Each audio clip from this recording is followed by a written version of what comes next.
Hearing the words, I love you from a boyfriend feels like the most important thing in the world, and we imbue it with great meaning. It means he's invested in you. It means he's thinking of a future. It means he wants to be with you forever. At least that's what you think at the time. But when you actually look back on every man who's ever said, I love you, I have to ask, how much does it actually mean when he says that? Stick around and I'll tell you.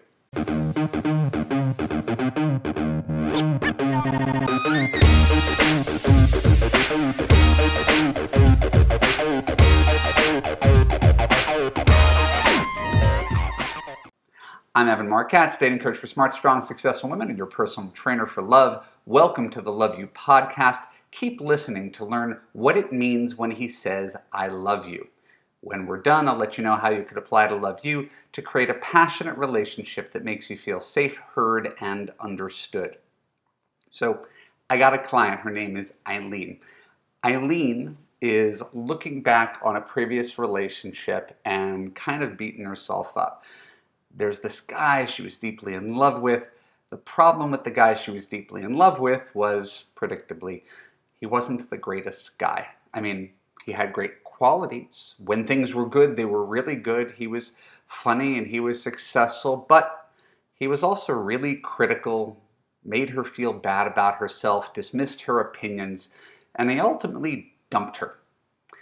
And Eileen is with me, paying big money for Love You, and wondering what she could have done differently to make him want to stay. I hope you could already see what's wrong with that. So that's a categorical error, right? This guy who treated me poorly, where I was always walking on eggshells, didn't want to keep me. What could I have done to make this terrible guy stay? What she should have done is look back on his behavior, right? And then there's a 2-year relationship we're talking about. She should have stopped like the CEO and paid attention to the man that she hired and asked herself, how did it feel over that first year? What behaviors that because I feel needy, desperate, lonely, because I like him, because I feel attraction, what behaviors am I sweeping under the rug? That's where the gold is. But we spend our time holding on to talismans from the first few months, right? Everything is given greater meaning. Oh my God, we had such incredible sex, as if that means that you're compatible for the rest of your life. This one time we took this amazing trip, we got along so well. It's a trip, it's like a week out of your life. But there was this time that he said he loved me and he looked me in the eye and he told me he couldn't live without me. Here's the thing. These are not promises. These are not guarantees of a future. They're beautiful moments, period. That's it. Only of the moment. Just because a man says he loves you as a statement of how he's feeling doesn't mean that he's a good guy. It doesn't mean that he's going to treat you well for the rest of your life. Nor does it mean that you should stay indefinitely in a relationship that's not serving you well just because he said he loved you. Saying I love you is merely a statement about how he feels in that moment. That's it. Right? It's not a promise of future behavior. It's not a commitment for the rest of your life. The problem I see is that we misread this, in other words, where it's not that guys are lying to you. When a guy says he loves you, he probably means it. It's that you associate the words with something much greater than the 3 words themselves.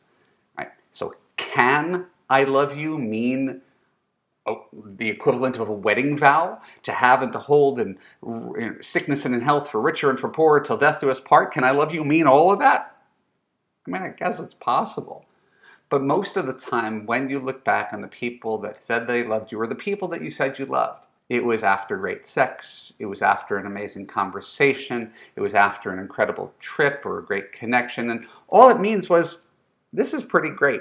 So stop thinking of I love you as a promise for the future, and you'll be a lot less disappointed instead of taking those words and making them to mean the sun and the moon and the stars.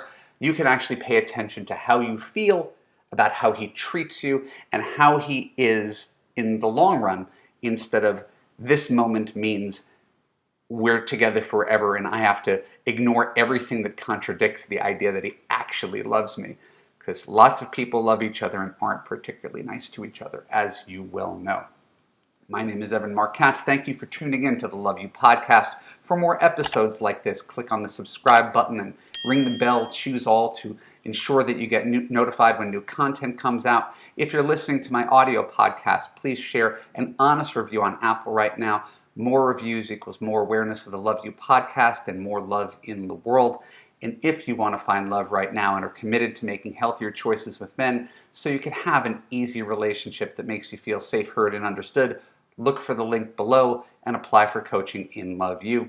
Thank you so much. I will talk to you soon.